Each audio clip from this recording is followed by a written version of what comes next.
The fluorescent lights flickered softly in the Maplewood County Courthouse, a modest courtroom in Lancaster, Kentucky. It was a Wednesday morning, and the room buzzed with quiet impatience, defendants shifting in their seats, attorneys flipping through case files, and a clerk calling names in a monotone voice. At the bench sat Judge Samuel Whitman, a man known for swift, no-nonsense rulings. Fairness? That was often debated in hushed whispers. Among the defendants sat Danielle Carter, a poised black woman in her late 30s, dressed in a simple navy blue dress, her posture straight, her expression unreadable. 2 weeks earlier, she had been ticketed for running a stop sign, even though she knew she had come to a full stop. Now, as her name was called, she rose, her heels clicking sharply against the polished floor. She approached the stand, steady and composed. She wasn't just here to pay a fine. She was here to challenge the system itself. The courtroom hummed with quiet tension as Danielle Carter approached the defendant's table, her expression calm but resolute. She had stood before judges before, but never as the accused. Judge Samuel Whitman barely glanced at her as he flipped through her case file. His voice was flat, impatient. "Miss Carter, you've been cited for failure to stop at a posted sign, resulting in a $300 fine. What do you have to say in your defense?" Danielle met his gaze, her voice steady. "Your Honor, I came to a complete stop at that intersection. I believe the officer made a mistake." Judge Whitman raised an eyebrow, a faint smirk tugging at the corner of his mouth. "And yet, the officer's report states otherwise. Are you suggesting he lied?" A few people in the gallery shifted in their seats, sensing the sharpness in his tone. Danielle didn't flinch. "Not at all, but officers are human, and humans make mistakes." The judge leaned back, studying her. "In this courtroom, we rely on evidence, not speculation. Without corroborating proof, the fine stands. You can pay now or set up a payment plan." The words landed like a gavel strike, sharp, final, dismissive. Danielle, however, did not move. Instead, she reached into her purse with slow, deliberate movements. The faint rustle of leather filled the air as she pulled out a sleek black wallet and placed it on the table.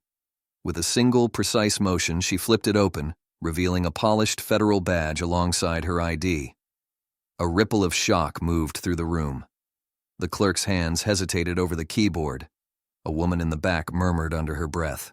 Danielle's voice remained composed, but there was an unmistakable edge to it now. "Your Honor, I am Danielle Carter, Assistant United States Attorney for the Western District of Kentucky." Judge Whitman's smirk vanished. He sat up straighter, his expression suddenly unreadable. "And what exactly does that have to do with your traffic violation?" His voice was cooler now.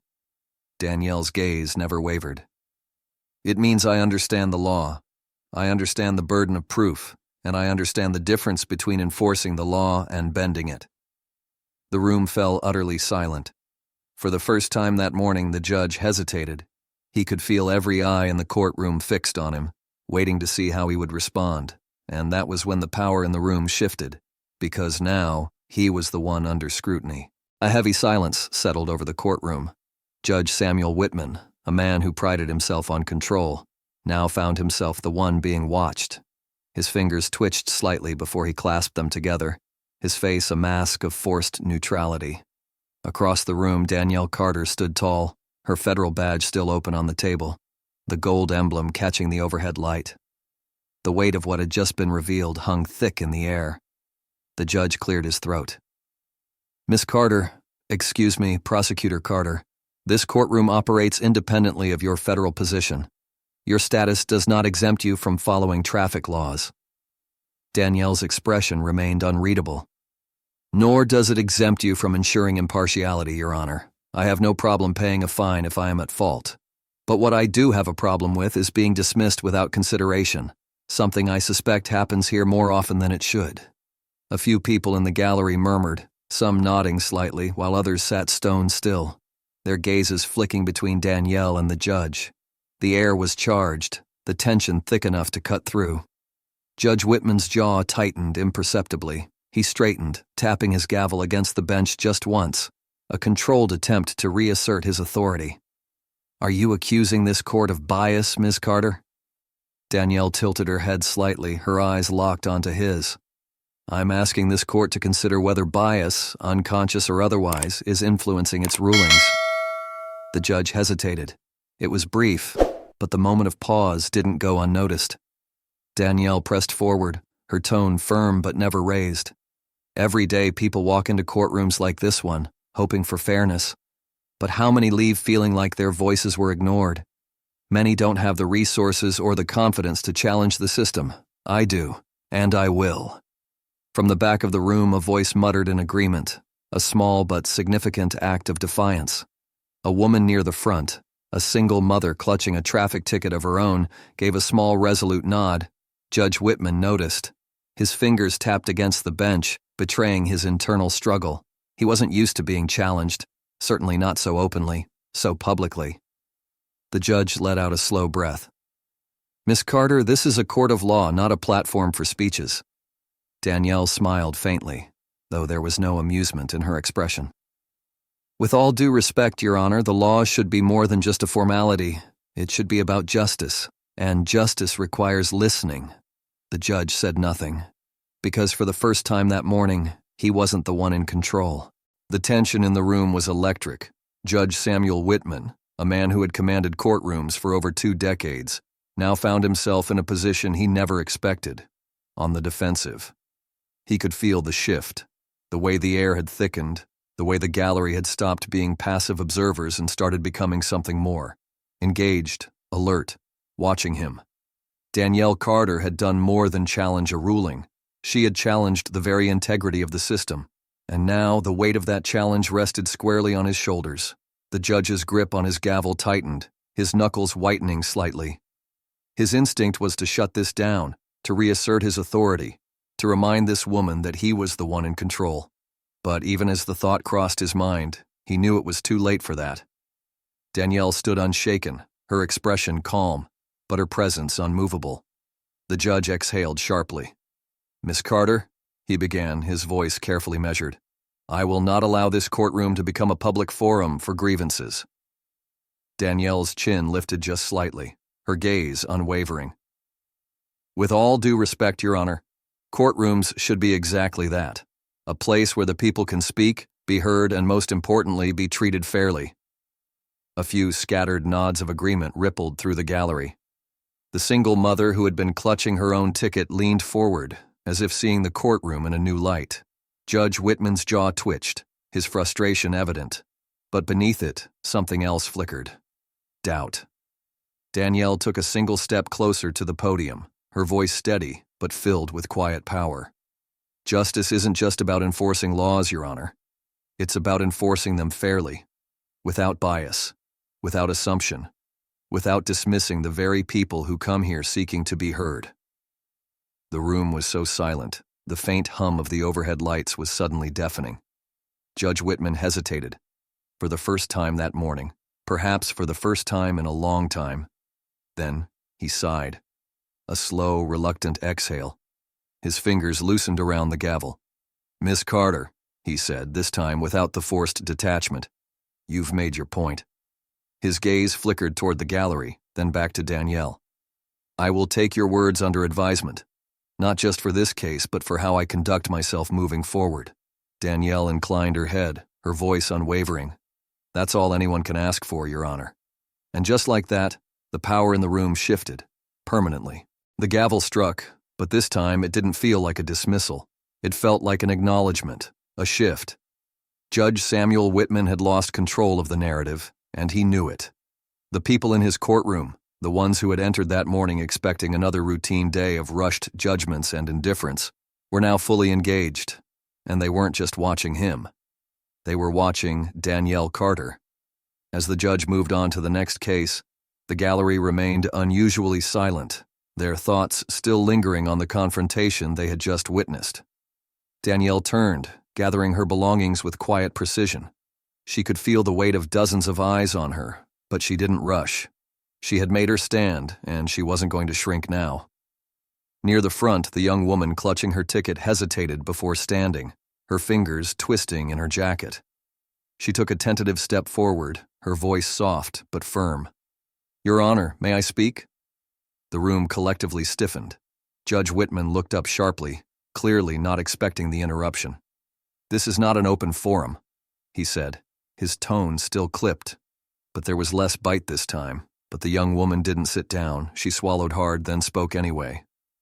"I came here today expecting to lose. I didn't even plan to argue because I thought it wouldn't matter, but..." She glanced toward Danielle, then back at the judge. "She made me realize that it should matter." A wave of hushed murmurs rippled through the gallery. A man in the back nodded, crossing his arms thoughtfully. The judge pressed his lips together, gripping his gavel like a lifeline. He opened his mouth to respond, but this time he hesitated. Danielle didn't say a word. She didn't need to, because she had already won. As she stepped toward the door, she paused, turning back one last time. Her voice was clear, carrying to every corner of the room. Change doesn't happen in a single moment. It happens when people stop accepting silence as the answer. Then, with measured grace, she walked out, her heels clicking against the polished floor, leaving behind a courtroom that would never be the same again. The air outside the courthouse was crisp, the sun hanging low in the afternoon sky. Danielle Carter stepped out onto the steps, the tension of the courtroom still clinging to her like a second skin. But as she inhaled deeply, she felt something else too. Satisfaction. She had challenged the system, not with anger, not with theatrics, but with truth. And she knew without a doubt that she had left a mark. Behind her, the doors swung open and the young woman who had spoken up in court hurried out. "Ms. Carter," she called, breathless. Danielle turned, raising an eyebrow as the woman hesitated, clearly gathering her courage. "I just wanted to say thank you for what you did back there. I've been coming to this courthouse for years with my mom. She always told me to just take whatever ruling was handed down and move on. But today, you made me realize that we don't have to just accept things. We can fight." Danielle studied her for a moment, then offered a small but knowing smile. "That's how change starts," she said, "with one person willing to ask questions." The young woman nodded, standing a little taller now. Across the street, an older man who had been in the gallery tipped his hat toward Danielle, a silent show of respect before he continued on his way. Word had already begun to spread.